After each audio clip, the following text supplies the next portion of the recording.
हिंद दोस्तों, वंदे मातरम। चाइना और अमेरिका दो ऐसे देश हैं जो कि महाशक्ति हैं और एक दूसरे के खिलाफ ये लोग इसलिए भी षड्यंत्र करते रहते हैं क्योंकि देखिए दोनों चाहते हैं कि उनकी करेंसी में ज़्यादा से ज़्यादा व्यापार हो, जिससे कि दुनिया के ऊपर जो उनका डोमिनेंस है वो बढ़ता जाए।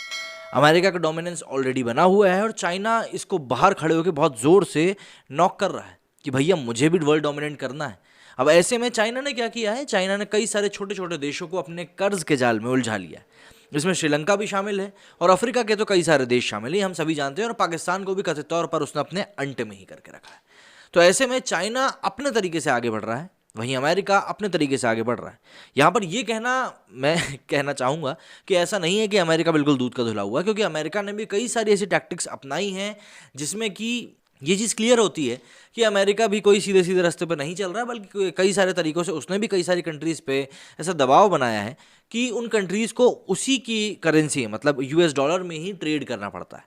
अब ऐसे में जब बारी आती है परस्पर एक साथ आगे बढ़ने की, जिसमें कि चाइना और अमेरिका की बात हो, तो यहाँ पर एक कॉम्पिटिटिवनेस देखने के लिए मिल ही जाती है। अब ऐसे में चाइना और अमेरिका एक बार फिर से सामने आके खड़े हो गए और क्या है वजह, वो हम इस वीडियो में जानते हैं।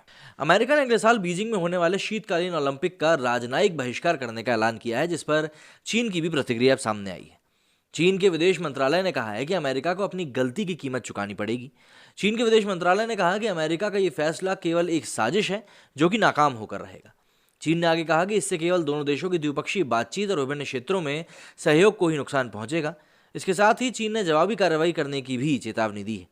चीन ने कहा कि अमेरिका केवल बीजिंग शीतकालीन ओलंपिकों को बाधित करने की कोशिश कर रहा है और इससे अमेरिका के नैतिक अधिकारों और विश्वसनीयता पर ही असर पड़ने वाला है और कुछ भी नहीं। अमेरिका के राष्ट्रपति कार्यालय व्हाइट हाउस ने कहा कि चीन में हो रहे मानवाधिकार उल्लंघनों की चिंताओं के कारण खेलों में अमेरिका की ओर से कोई अधिकारी प्रतिनिधिमंडल शामिल नहीं होगा।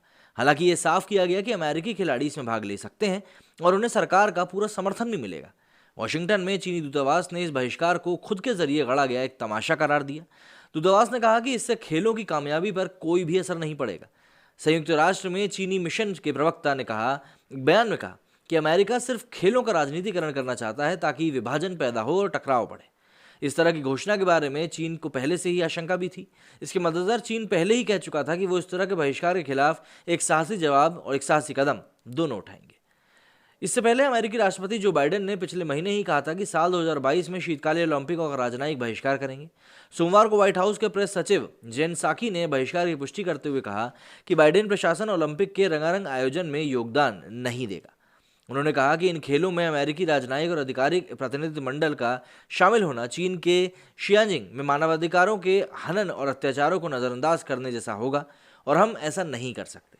2022 के शीतकालीन ओलंपिकों के बाइडेन प्रशासन के राजनयिक बहिष्कार से पहले साल 1980 में अमेरिका ने मॉस्को ओलंपिक से अपने खिलाड़ी वापस बुला लिए थे और खेल में हिस्सा नहीं लिया था। अमेरिका ने सोवियत संघ के अफगानिस्तान पर किए गए हमले के विरोध प्रदर्शन में ये कदम उठाया था।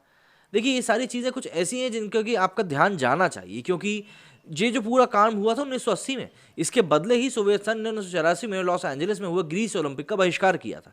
मतलब गिव एंड टेक वाली पॉलिसी।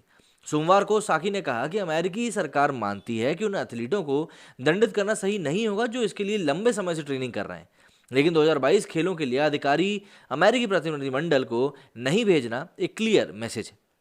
अमेरिका के बाद न्यूजीलैंड ने भी शीतकालीन ओलंपिक में आधिकारिक स्तर पर राजनयिक प्रतिनिधि नहीं भेजने की घोषणा करी है। मंगलवार को देश के उप प्रधानमंत्री ग्रांट रॉबर्टसन ने इस फैसले के पीछे ओमिक्रॉन वेरिएंट के बढ़ते संक्रमण को वजह बताया।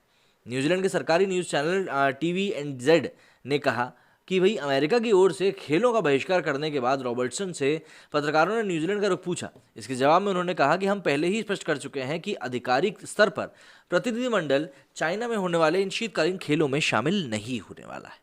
अब ये जो बातें होती हैं ना, जिसमें खेलों में भी राजनीति घुस जाती है, आपने देखा होगा जब भी भारत पाकिस्तान की द्विपक्षीय सीरीज के बारे में बात होती है तो अक्सर ये शब्द सुनने को मिलता है कि भाई भारत जो है वो खेलों में पॉलिटिक्स घुसा रहा है।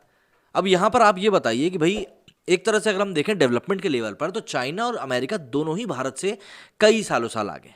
मतलब भारत को इन देशों से कम्पीट करने में बहुत टाइम लगने वाला है। ऐसे में अब ये देश भी तो वही काम कर रहे हैं, तो खेलों में कहीं ना कहीं पॉलिटिक्स ही तो घुसा रहे हैं, भले ही रीज़न कुछ भी हो।